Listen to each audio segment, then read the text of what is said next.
Oh, hello to the tribe, the Happy Caveman tribe. It is Joe Beckman, one of the original OCs, the original cavemen, checking in with you from lovely San Diego, California.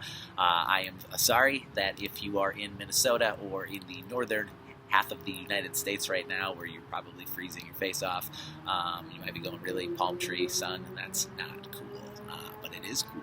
That's one of the benefits of being able to travel all around the United States.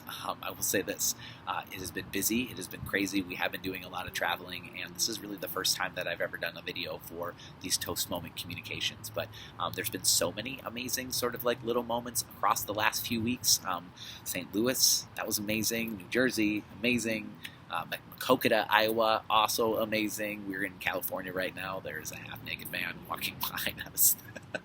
That's amazing. I'm not going to edit this. I hope that I don't swear in the rest of this video because I want this to stay together. Anyhow, we've just had an amazing time, and we've had so many connections and so many personal sort of relationships that we've created that that are not going to just last a day or a week. They're going to last a very long time. There he comes back, oh my gosh. This is like soft porn in some ways. So I just want to say it's been amazing. There's been one moment specifically that I'll share from St. Louis that happened. There was a student as I was walking out of the school that one of the teachers said, "Hey, you should meet Molly." And I looked over, and Molly was a special needs student who was severely handicapped and was in a walker.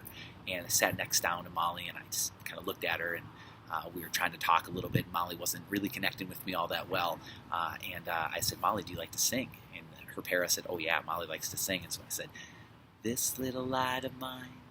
And she looked up at me and she said, "I'm gonna let it shine." And I said, "This little light of mine." And she said, "I'm gonna let it shine."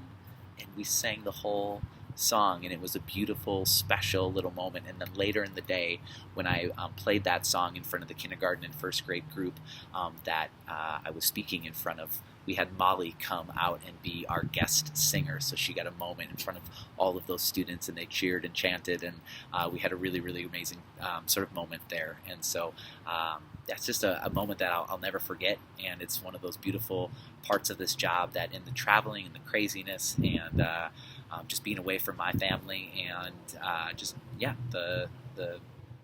the challenges of sometimes being up on stage in front of a lot of people. There are these moments that you just always will hold on to, and the Molly moment will stick with me forever. So thanks to all of you for what you do. Before we take off, I just want to say on January 24th, I know it can be easy to forget, and the light at the end of the tunnel is kind of dim, and I just want to remind you that the work that you do matters so very much, now more than ever. And so I just want to encourage you to keep making connections with your students. Sometimes the best way out of a teaching funk, is to really go back to why we got into the profession and why we do what we do in the first place. And my guess is that there's somewhere along the line that you felt called to connect with students, not just from an academic sense, but from a life sense. And so I encourage you to go back to that, find that passion again, and reconnect with the purpose that you had so many years ago, because your passion and your impact will be sort of deepened by your, I think, connection to that inner purpose. So I'll stop talking for once in my life. I was waiting for a half-naked man to walk behind us right now, but that's not going to happen. So you're amazing. Thank you for everything. I love your faces. And finally, I'm just going to say this because I want you to know this. The schedule is getting really, really crazy next fall. We just got an email. We're going to be booked for the entire week in one of the weeks of September in Sacramento.